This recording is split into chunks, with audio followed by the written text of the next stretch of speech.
then another house that used to stand here on the bluff, looking at the sea. The house owned by the Mendozas, no? But originally the house was again owned by the Butalid family. You know, the Butalid family at the time, the Butalids were a Chinese family, no?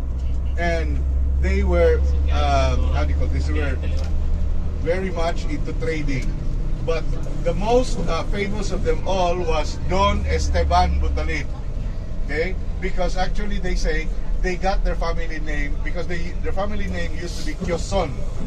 But they changed their family name to Butalid because of Don Esteban. You know how Don Esteban got rich? Well, he lived in this old house, the later on known as the Mendoza House.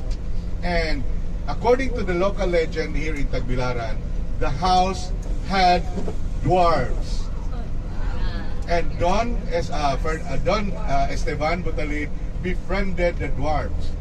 And these dwarves would tell him, for instance, the dwarf will tell him, Don Fernando, buy all the rice stocks that you can find. And this he would do. But immediately after that, there would be a famine. So he would be left with only stocks of rice in town. So that's why he got rich. And then he would sell it. Okay. Now, I would like to call your attention to the house which you can find here to your left. This is the house owned by another Chinese family. His name, he was called by the people of Tagbilaran as Insik Ina. But his Christian name was Rafael Reyes. Now, his family name Reyes was taken after the name of his godfather, Don Juan Reyes of Dawis, one of the richest men in the Visayas at the time. They were a Filipino-Spanish family, and one of his sons later on became the president of the Bohol Republic in 1899-1900. But because the practice of Chinese at the time was, if they are sponsored by a certain person, they would adopt his family name. And that's why he built this house. You will notice the trapezoidal shape of the roof. That is the original roof line. Sometimes we do not appreciate the integrity of an old house because in the 1950s and 60s, most of these roofs have been flattened. So we cannot anymore appreciate the beauty of the houses. This one at least kept the original. We call this the hinay-high roof, no? Or the steep roof. The purpose of that is because most of these houses with steep roofs originally had nipa shingled roofs. And it is always practical to have a steep roof if you have a nipa house because it would easily dry. Okay, so later on, of course, they changed it to galvanized iron. Okay, or in Spanish they call it hierro galvanizado. Hierro means iron. Hierro galvanizado. Okay. So have to move. Yes. Okay. So this will just I will just tell you that a very historic event happened in this house. This was in this house that the Boholano patriots planned for their resistance against the Americans. So in March of 1900, a son of Don Rafael died, and so they used that as an excuse to bring in people for the novena prayers. But only the women will stay and pray at the sala. All the men, including the two priests in Tagbilaran Cathedral, they would go to the rooms where they planned the rebellion. So this is a very important house because this was really the place where everything, where the rebellion all broke out. This is a rebellion that lasted for 15 months. It was only stopped in December 23, 1901. But when the 2 days before the end of the deadline set by the Americans.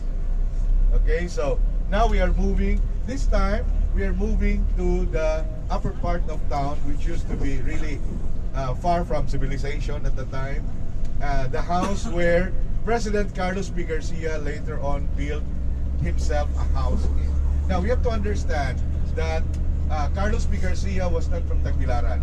So when he became governor here, and even after the war, he would rent several houses, no, to where his family and his wife lived for some time.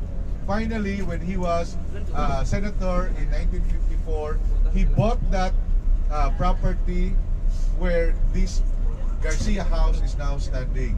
There used to be an older house there. This was the house owned by the family of Direct Mario J. de los Reyes. The J there is Horolan, no? And his grandfather was Horolan, and they used to have this house there, but this was bought, but the whole property was bought by the Garcias in the 1950s, and they built this modern, modern in the 1960s, 50s, 60s standard, but actually it was shaped like a Spanish house. And the house that you will see there is really modern, or a post-war in the real sense of the word, but if you go inside, you will notice that the floorboards on the lower, on the first floor are in alternating dark and white boards. Now this is very important, no? Because the style of having floorboards built in the alternating dark and white, dark and light wood was started only in the 1850s, and for the dark wood they used bayong or the balayong wood, and for the lighter wood they used the tugas, no, or molave. Okay, you will notice that from the 1850s until the 1830s, the width of these floorboards would shrink, so that by the 1930s they were just about 6 inches wide. After the war, we lost all the hardwood, so that we do not anymore have that. So if we have a Garcia house built in 1954 with 1930s flooring, that will only tell us something, that these floorboards were taken from an older house. So this will lead us to understand how, you know, they appropriated and reused materials during the time. So the floorboards came from an older house, but if you go to the upper apartments, the second floor, you'll notice it's typical 1950s flooring, no? Same color. Okay, so this is now the Garcia house. Okay, when Carlos P. Garcia won as governor of Bohol in 1929, he did not have a place to live in. Now, what he did was, he saw a building somewhere beyond the Bohol Provincial High School, which he said, I'm going to use this as my residence. Now, this building was actually the girls' dormitory, a dormitory for girls from the different towns where they could stay in when they are studying in high school. So you can just imagine, in the next election, the issue then was, this Carlos P. Garcia is somebody who threw out the women in order to put himself into this beautiful house. This house that used to be the girls' dormitory of Bohol Provincial High School is now the governor's mansion. Okay, we will not be going down here, but let me just point out to you certain important things. No? You'll notice that it has tile rooms, but again, this is faux tile. No? Simento na siya, which is shaped like, yeah, so we call it faux tile, no? Because this is already built during the time when they did not have access to this type of tiles. Okay, now this area of town is where many of the post-war rich people live. In fact, to your left here is a huge rambling house. This was built around 1925 by a family from Manila called the David family.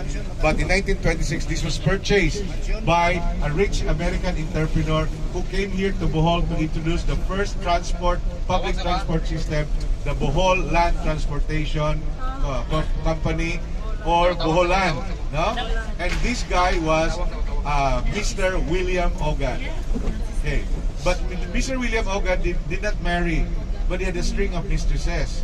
No, so after he died, so you can just imagine the different children of different women fighting over it, no?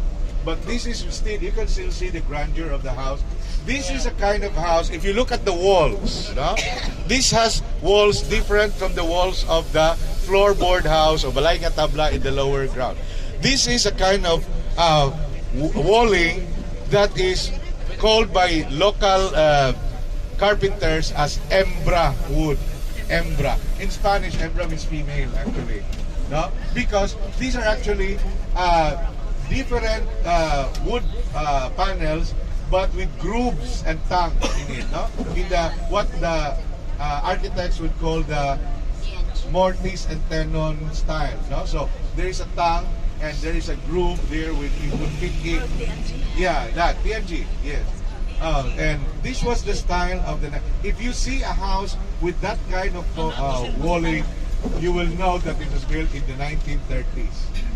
After the war, that will disappear, because after the war they have a different kind, the iron cut type, which is wider also, but still with tongue and groove style. No? So when you go around Tagbilaran later on, you look at this, you look at the walls, and it will tell you when this house was built. Okay. Now, also there was another old house here at the corner, a small house made of nipa, but made also in the 1930s with 1930s wallboard. This was owned by the Calceta family after they left that old house. And then at the corner also, there was another tall, rambling house built in after the war, 1948. This is owned by a local architect, no? And he built this house. This area here used to be called by the people of the upper class people of Tagbilaran as Tagbilaran Heights. Yeah, so they come here for their socials. Now it has gone to sea. Yeah, so this is also owned by another family. Look at the walls again. It's in the mortise and tenon style. So this was not built. In fact, this was built in 1936. This is owned by the Della family. The Della family actually came from Cebu and Calape. But the doctor built this house here after he married, and this is where his descendants are still living in. There are also houses at the side built after the war. We call this the transitional style of Bohol houses. We call it transitional because these would just these flourished only for about 5 years, from 1948 until the early 50s, and then it disappeared because after that we now have the so-called modern houses. So again, this is a transition between the older style, still big, no, with high ceilings, but the walls are already different, already done in the what we call as the iron cut style. Okay, so from this point, we will now go to the Balili house, but we will pass by the mansion, the governor's mansion, the girls' dormitory that was appropriated by Carlos P. Garcia. Now, you will notice that there are two buildings there. Now, there's also another building beside it. Yeah, this is owned by the Presbyterian church here in Tagbilaran, and this was built around 1924, making it older than the mansion. In fact, we were told that when the mansion or the girls' dorm was being built in 1925, they consulted the American carpenters and architects who built that house. And it's just so sad that the house is not yet, restored. In the beginning, it has been the Presbyterian. Yes, it was their mission. It has always been their mission house. Mission house. The one that ran the Graham Memorial, yeah. You know, the Presbyterian or the first Protestant church that came here was in 1909 when this guy, James Alexander Graham, for whom we named the Graham Avenue, Graham, we call it Graham. But it's supposed to be Graham Avenue. Yeah. So he was a Presbyterian missionary of Scottish descent who came over here from Cebu in 1909, and in 1912 he built the first hospital here in Bohol. Just imagine, before 1912, there were no hospitals in Bohol. So what did the Boholanos who got sick do at the time when there were no hospitals? They prayed to Santa Cruz, San Vicente Ferrer, and San Roque. And that is why when you go around Bohol, you will notice there are so many chapels named after Santa Cruz, especially in Anda. No? Almost every corner is a Santa Cruz church. And then San Vicente Ferrer, and also San Roque. Tagbilaran's secondary patron is San Roque, because San Roque is the patron of diseases. No? So before that time, there were no hospitals. But fortunately, when Dr. Alexander Graham came here in 1909 and was able to build a Presbyterian Mission Hospital, it used to stand where Galleria Luisa now is. Katong Tan Lumber sa una. So it used to stand there until 1954. After that, there were labor problems and they had to close it. But so sad, because it is really part of history. The impact of Dr. Alexander Graham's mission here in Bohol was such that in 1940, before he died, he was awarded by by Governor Garcia with an honorary Boholano award. And then he died, of course, and he's buried in the Protestant Cemetery in Cambuktot, just outside the Dampas Cemetery. Cambuktot, we call it Cambuktot, no? I don't know why. Yeah, Cambuktot with the dog nila, ano ka? Yeah, so that is really, so many things happened immediately after the arrival of the Americans, no? So, although we know that before, when they came here in 1998, 99, they caused trouble and really caused the death of so many people, no? Because to put down the rebellion that started in September of 1900, they had to burn and kill a lot of Boholanos. That is why if you go towards the east, no, where the worst atrocities were made, that was also the place where there were big outbreaks of cholera epidemic. And you can just imagine and understand why the people of the east are fond of saying cholera, big go. Cholera. Yeah, because there was really the worst of the epidemics really took place in the east. Cholera northern.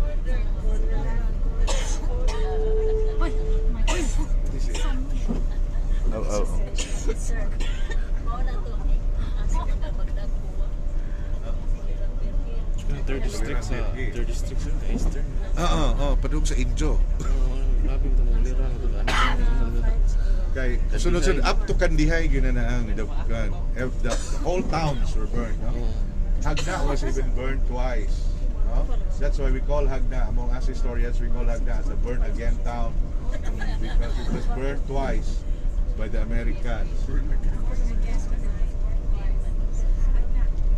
That's Hagna, no? Okay, so we are now moving towards the 1930s, which is really a time of peace and prosperity for Bohol. Hello. Hello. Hello. So, we are now into the 1930s, a time of peace and prosperity for the people of Bohol.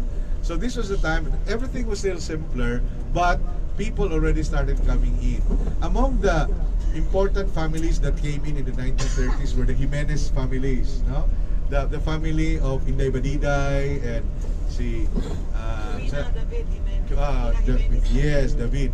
His father was the auditor of Bohol at the time, but they left just before the war. They were so enamored by Bohol, especially the Flores de Mayo tradition, that the mother would insist on having 2 Flores de Mayos every day, first in their house and then later on in church. And according to Rina Jimenez David, when they went back to Manila, they still continued the practice of having or marking the Flores de Mayo. It's part of their family tradition. They used to stay in the house of the Toledos, which is on the corner, kana bitaw ila ka Kimian, kana corner bitaw niya sa beside the community hospital at the corner going to Central School. So the corner house there used to be the house of the Toledos, no? And during the war, the house was used by the Kimpitay. And that's why they say after the war, the Toledos got rich. Okay. So that's what they always tell, no? People who have come across or come into treasures left behind by the Japanese. Now, the next house that we'll be going to is the Balili House. So this is a house, again, built in the 1930s. So take note, when you go inside, look at the walls, no? And see the mortise and tenon style that is a giveaway to enable you to know when that house was built. Now, this is a very important house because this was, this showcases, this house used to showcase the lifestyle of the upper class Boholanos in Tagbilaran. We have no rich families in Tagbilaran. We are only people who have the money. But we never had, one of the things that make us different here in Bohol is the gap between the rich and the poor has never been that wide. Ever since. I think we have to thank Dagohoy for that. No? And are we here? Because, you know,